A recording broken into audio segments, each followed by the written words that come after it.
Okay, so for anyone, navigating the path of recovery from substance use disorder, there's often this really critical moment. It's right after initial treatment. The big question is, where do you go next? Do you step back into maybe the old environment? Or do you look for something totally new? And this is exactly where recovery residences come to play.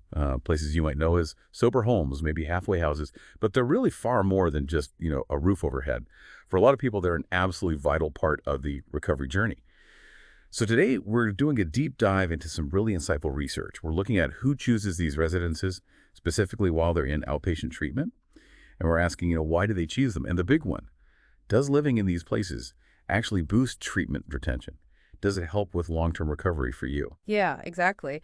And our mission here really is to shed light on a specific, often kind of overlooked area, which is how recovery housing might uniquely influence someone's engagement and retention in formal outpatient treatment.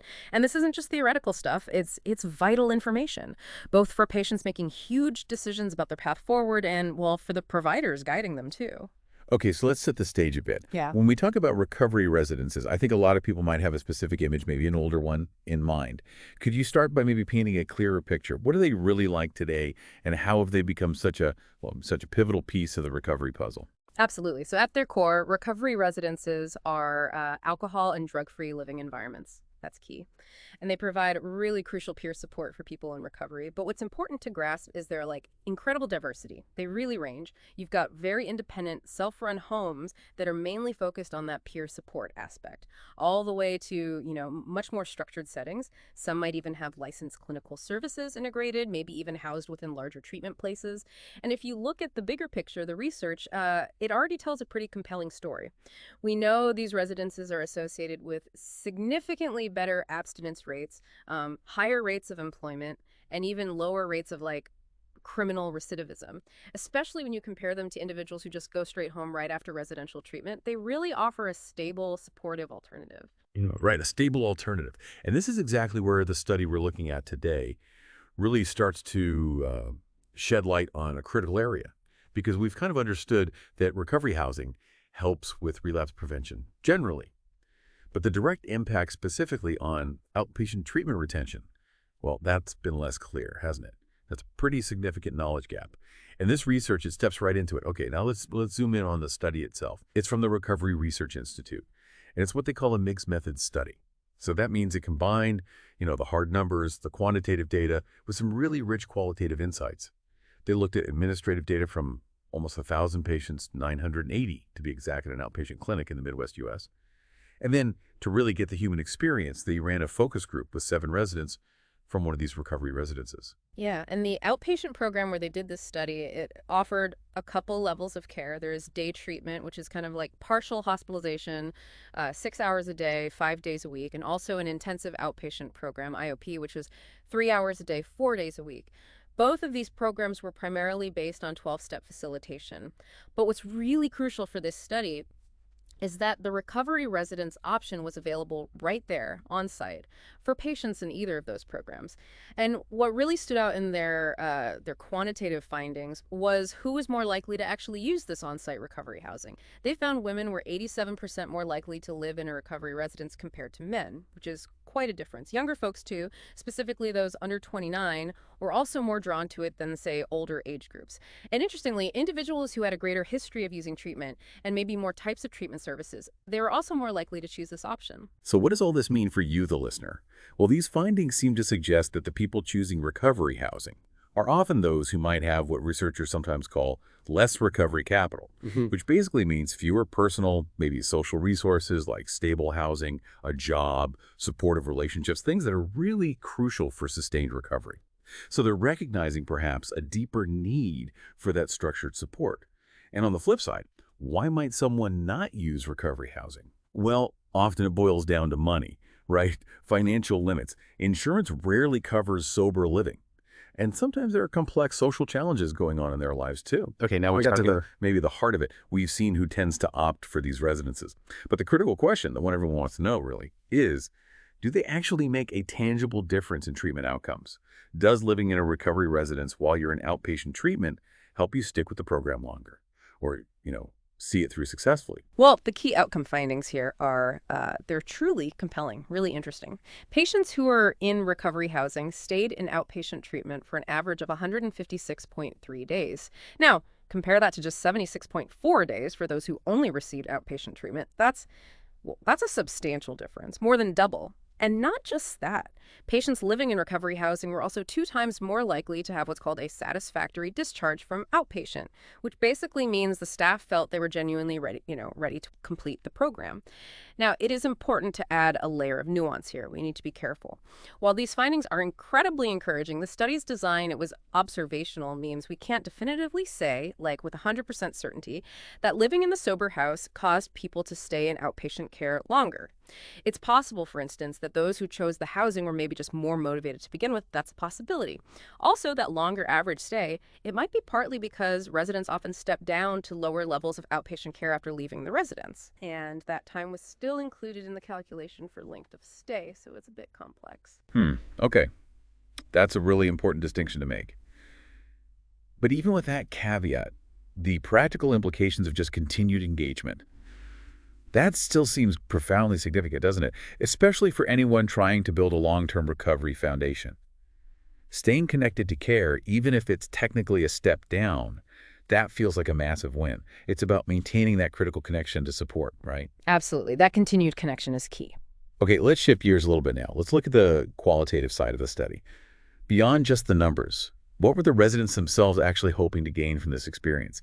And what did they really find most helpful about living in these residences? Yeah, the insights from the focus group were really, really powerful. The overwhelming primary reason people chose recovery housing was this deep desire for a safe and supportive living environment. That came through loud and clear. Often this decision was actually advised by their treatment professionals. It stemmed from a very clear recognition of, the relapse risk back in their home environments. One resident put it perfectly. They said, I needed to get away from my environment. There were too many triggers and too many negative memories there. I couldn't go there right away. I knew I needed a safe environment so that I could slowly integrate back into my life. Just perfectly summed it up. And residents consistently pointed to 3 specific things that made the recovery house feel safe and supportive for them. First was the crucial element of structure and accountability. Things like staff being present, house rules, even daily chores. One resident really brought this to life, saying, we make our bed every day. It's the first step toward getting back to the real world, to real life work, a job. It's about rebuilding those fundamental habits. Second, it served as a safe place to learn and practice living skills, coping skills, other recovery skills. They did this through things like programming, daily meditation, group meetings. As another resident put it, the requirements that are a part of living here makes you even bigger, better, stronger, and faster. Kind of builds resilience. And finally, the social and emotional support from others in the residence. That true peer community aspect that was incredibly valuable. You can really see the ripple effect these environments have, can't you? It's not just about the individual. Imagine the relief, the hope for their loved ones. One resident shared how this structured environment actually positively impacted her family. She said, her husband is a proponent of this because I am in a place where he doesn't have to worry about me. He's positively impacted because my chance of relapse is lower. He doesn't have to come home and wonder what kind of condition I am in. I mean, that just speaks volumes about the broader impact, doesn't it? It extends way beyond the individual to their whole support system. It really does. But of course, residents also shared challenges. That's important too. Primarily, financial concerns were a big factor. As you mentioned, insurance rarely covers sober living costs. And that raises a really important question about, widespread accessibility, doesn't it? Another challenge was the difficulty sometimes of finding a good fit in a residence, which emphasizes that, everyone's needs are unique. The advice from the residents themselves was pretty clear. Tour, tour, tour. Really check places out to make sure the environment truly aligns with your specific needs and personality. Right. Tour, tour, tour. Good practical advice. So if we take all these fascinating insights together now, how do they translate into the bigger picture? What are the sort of practical implications for individuals, for families, maybe even for policymakers involved in supporting recovery? Yeah, looking at the broader implications, the bottom line seems quite clear for different groups. So for individuals and families who are seeking recovery, these residences, they offer safety, community, and now we see they're associated with improved abstinence, employment, less crime, and crucially, better outpatient treatment retention. That's huge.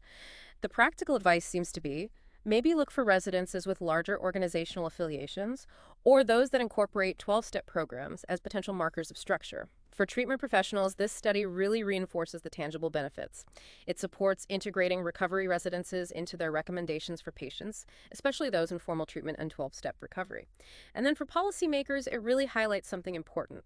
While yes, there might be an upfront cost, recovery residences seem to be a deeply cost-effective strategy in the long run because you get savings from better outcomes down the line, and that absolutely warrants policies to support greater access and, well, funding. That's such a crucial point about cost effectiveness, especially when we think about how vital it is for people to actually trust these programs.